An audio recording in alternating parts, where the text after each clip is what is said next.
Filmmaking gives people the chance to explore new ideas and worlds. It's also a tricky process, and films don't always make it out into the world making sense. Being full of confusing plot points and ambiguous endings, sometimes the actors who starred in them can't explain what's going on. And sometimes it seems like we just aren't meant to know. We're all here because we love films, right? If you love films as much as we do, make sure to click that red subscribe button and subscribe. Before we begin, can you guess the film from these emojis? Stay tuned until the end of the video to find out. Birdman. Birdman focuses on Riggan Thompson, an actor who was famous for his portrayal of superhero Birdman a few decades before the film takes place. Trying to establish himself as a real actor, he is tormented by Birdman and believes he has superpowers. His struggle ends in a confusing final sequence. After shooting himself on stage, Riggan is recovering in the hospital. He says goodbye to Birdman. Then he opens his window and climbs onto the ledge. The scene cuts there, so we don't know what happens next. Fans have theorized that he really did have superpowers and flew away, but it's much more likely that he just jumped. When Sam returns, talking and sirens can be heard from outside of the window, hinting that he did. She frantically goes to the open window and looks down. Then she looks up, smiling and laughing. Her reaction is hard to decipher, especially as we have no idea what she's looking at. We only get her reaction to it. Has she started hallucinating like her dad? Screenwriter Alexander Danelis Jr. said that the key to understanding the ending lies within their relationship. It was troubled, and they spent most of the film trying to reconnect, but it wasn't easy. Maybe she had finally come around to her dad's way of thinking. Inception. The ending of Inception left a lot of fans' heads spinning almost as much as Dom Cobb's spinning top. The final scene shows Cobb spinning the top, and then it simply cuts away. Cobb is reunited with his kids, but the question still remains. Which one is his dream? And which is his reality? We never actually get to find out. It's something that has been fiercely debated by fans for years. Cobb spends most of the film trying to get back to his family. When he finally gets to be with them, it hardly matters whether or not he's in reality or still in a dream. It's what he wanted, so he's accepted it as real. In a film about perception and interpretation of perception, it's hard to say which one is really real. He wanted nothing more than to be with his kids, so that is his reality, regardless of if that's just the dream.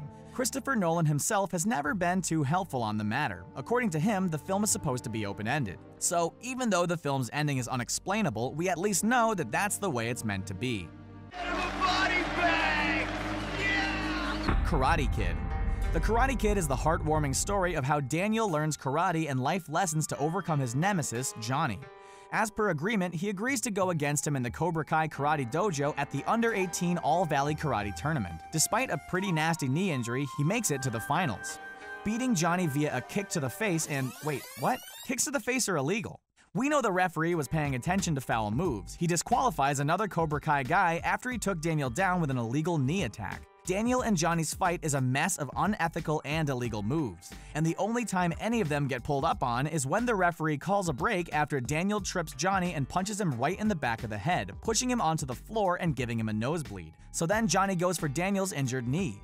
Because why should he play fair if Daniel isn't? And it is Daniel who throws a crane kick to the face. Even if the kick to the face wasn't illegal, he still punched Johnny in the head a few times, and that is illegal. Looks like it should have ended in a no contest. Now dig on this. Spider-Man 3.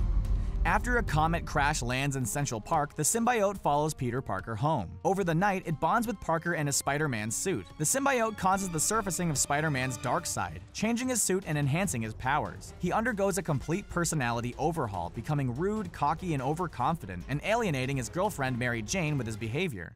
He also gets the most 2007 haircut you can imagine and develops some of the worst dance moves possible, leading us to the most awkward, cringe-inducing scene in a superhero movie ever. He may be a superhero, but deep down, Peter is still a nerd. So when the symbiote takes over, it is his nerdy version of a cool guy which comes spilling to the surface. One that comes complete with bad dance moves, supposed smoothness with ladies, a disinterested attitude, and dark clothes. This version of Peter with all the coolness he thinks he possesses is just embarrassing to watch. That's the vibe we get from everyone around him too. They're just as lost for words as we are. We almost get it.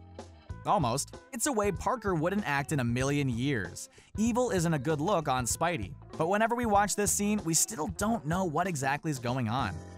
Take your stinking hands off me, you damn dirty human! Planet of the Apes. When Tim Burton's Planet of the Apes film was released, most of the criticism was focused on the film's confusing plot lines. Most of this was due to the ending. At the end of the film, Leo has managed to find his way back to Earth, only to find it isn't quite how he remembered it. The Lincoln Memorial is a monument to General Thade, and when he's approached by Washington's inhabitants, they are apes. And when the lights come on in the cinema, many a viewer was left wondering what was going on. People were left unsure if Leo had even made it back to Earth at all. That is, if he hadn't been there all along. It was also proposed that Thade had made use of the time warp that had gotten Leo to his planet in the first place, in order to beat him back to Earth and change things before he arrived. According to Burton, the film's ending was meant to be ambiguous because it was introducing ideas which would be explored if a sequel was made. Tim Roth, who played Thade, was quite public about his confusion at the ending, saying he couldn't explain what was meant to have happened. We don't know either, but what do you think was going on? Donnie Darko. Donnie Darko is a troubled teenager haunted by Frank the giant demonic bunny. The film is noted for its confusing setup, which established it as a cult classic and kept people talking. Donnie is led astray by Frank burning down a teacher's house and flooding his school. We're led to believe he has schizophrenia, but things just get more confusing. The director's cut plays this down and emphasizes the time travel in alternate universes. Frank leads Donnie out of his house before the jet can crash into his room and kill him. The film has entered an alternate universe, which Donnie has to remove the plane from. At the end of the film, Donnie uses his new telekinetic powers to break the jet apart and send it to the real world. The past month reverses, and this time the crash kills him. But who is Frank? Frank first appears to be the manifestation of Donnie's schizophrenia. Taking time travel into account, Frank is Frank, Elizabeth's boyfriend. Donnie shot him in the eye at Halloween when he was dressed in the costume. In the cinema, he removes the mask to reveal he is Frank, eye wound included. Being killed in the alternative universe allowed him to help Donnie. In short, there are too many Franks, and time travel is confusing. I hate it. 2001: A Space Odyssey. 2001: A Space Odyssey is a filmmaking classic. Confusing, but still a classic. Most of the focus is on the film's final scene, which has puzzled generations of film fans ever since. And half a century later, we're still none the wiser. Dave Bowman is transported across space into a neoclassical-inspired bedroom. He sees older versions of himself before himself aging, becoming an old man lying in the bed. The monolith appears at the foot of the bed and he tries to reach out for it. In the next shot, he has become the Star Child, a giant space baby enclosed in a glowing embryonic sac. As the credits roll, the Star Child is looking out over the Earth. Both are glowing and babies at this point. We know the core of the film was the evolution of man, showing us as apes all the way up to technologically advanced astronauts like Bowman. The Star Child seems to mark both a start and an end for human existence. It's an enhanced being, ready to better the human race in its next stage. We may never fully understand what Kubrick was getting at, but knowing him, we probably weren't meant to. Here's Johnny! The Shining. At the end of the movie, Jack freezes to death, becoming an exceptionally dull boy. Or maybe he doesn't. Become a dull boy, that is. There is nothing dull about wondering what the photograph means. The film ends on a photograph of Jack at the hotel on July 4th, 1921. The film is set in the 1970s. Being half a century later, Jack couldn't possibly have been at the hotel at the time. Stanley Kubrick let slip that the key to working out why he was there lies in reincarnation. This is supported by the butler telling Jack that he has always been the caretaker, but that does leave this open to interpretation. One theory is that Jack is a reincarnation of the hotel's taker from 1921, making it possible that multiple Jacks have been there in the hotel's lifetime. The last caretaker, Cobb Butler, who went mad and killed his wife and daughters, could even have been another Jack. The film doesn't show us a physical resemblance, but that doesn't rule out this possibility. It is also proposed that his soul was claimed by the hotel when he died, locking him into the photograph. Whatever the case really is, it's clear that Jack and the Overlook share a deep, mysterious connection. Here's to 5 miserable months on the wagon and all the irreparable harm that it's caused me.